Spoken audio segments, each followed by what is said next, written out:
Today's topic is to rain on someone's parade.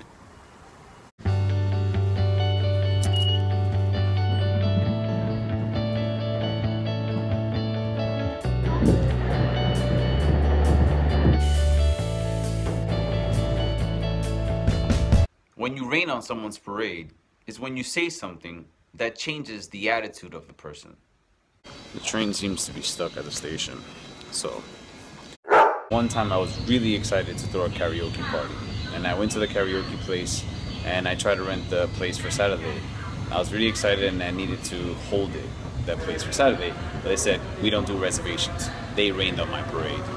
Have an idea for something, but you're really excited for the idea, but someone says, oh, you can't do that because it's closed. You say, oh, you ran on my parade.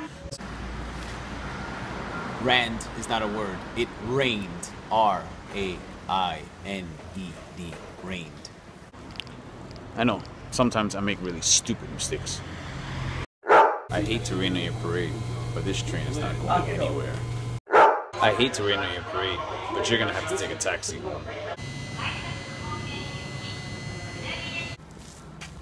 Yeah, so that's what it means to rain on someone's parade.